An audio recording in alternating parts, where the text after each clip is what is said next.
আমাদের সাথে রয়েছেন কেন্দ্রীয় জাহাজ প্রতিমন্ত্রী এবং বনগাঁ সাংসদ শান্তনু ঠাকুর। আজ থেকেই পুরো অ্যাকশন মোডে কিন্তু মোদী সরকার, কারণ 100 দিনের কাজের রোড ম্যাপ ইতিমধ্যেই তৈরি করে ফেলেছেন প্রধানমন্ত্রী নরেন্দ্র মোদী এবং প্রত্যেকটা মন্ত্রকে তার যে নোটিশ সেটা কিন্তু এসে গিয়েছে। ইতিমধ্যেই প্রধানমন্ত্রীর তরফে দেওয়া হয়েছে 100 দিনের কাজের রোড ম্যাপ। শান্তনু ঠাকুরের দপ্তরে আগামী দিনের কি কি কাজের সম্ভাবনা সিএনকে জানালেন শান্তনু। পোর্ট আছে যেগুলোকে তৈরি করতে হবে, তারপরে ইনল্যান্ড ওয়াটার ওয়েজের কাজ আছে, ইন্দো বাংলাদেশ প্রোটোকলীয় সিস্টেমে ইনল্যান্ড ওয়াটার আছে সেগুলোর উপরে কাজ আছে, আমাদের শিপ বিল্ডিং এর উপরে কাজ আছে, ঠিক আছে, শিপ রিপেয়ারিং এর উপরে কাজ আছে, ঠিক আছে, স্ক্র্যাবিং এর উপরে কাজ আছে, এই সাগরমালার মাধ্যমে ডেভেলপমেন্টের চেন ওয়াইজ প্রত্যেকটা পোর্টকে সিটি অনুসারে বাঁধা প্রজেক্ট আছে যেগুলো আগামীতে হবে। গঙ্গার নাব্যতা কমছে, কলকাতা বা হলদিয়ার মতো বন্দরগুলিতে পৌঁছচ্ছে না জাহাজ। সমাধানের কথা যদিও ভেবে ফেলেছেন শান্তনু ঠাকুর। হলদিয়া থেকে বারাণসী পর্যন্ত প্রায় 550 কোটি টাকা বরাদ্দ হয়েছে ড্রেজিং খননের জন্য, ড্রেজিং করবার জন্য। তার কাজ শুরুও হয়ে গেছে। কিছু কিছু জায়গায় যেটা কিনা দেখা যাচ্ছে খুব বেশি সিলটেশন পড়ে গেছে, সেই জায়গাগুলোতে বেশি সময় লাগছে, কিন্তু এই প্রজেক্টে 550 কোটি টাকার মাধ্যমে প্রায় 1 বছরের কাজ আছে।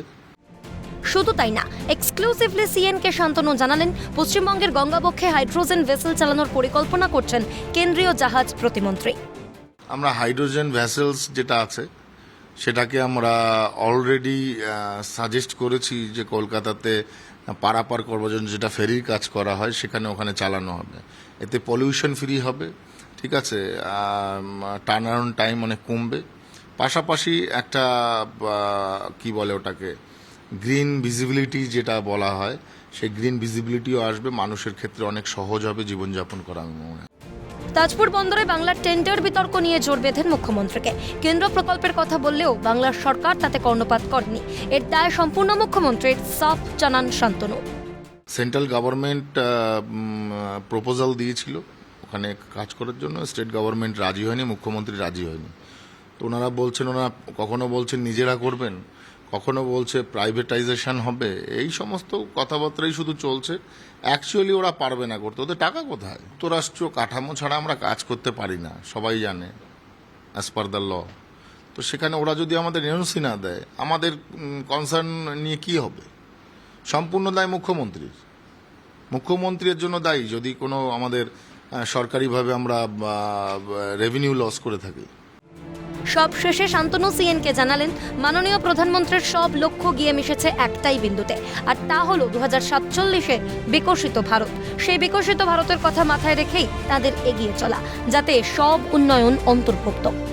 মাননীয় প্রধানমন্ত্রীজি 2047-এ ভারতকে বিকশিত ভারত করবেন ওনার সেই প্রসেস এবং প্রসিজিওরের মাধ্যমে।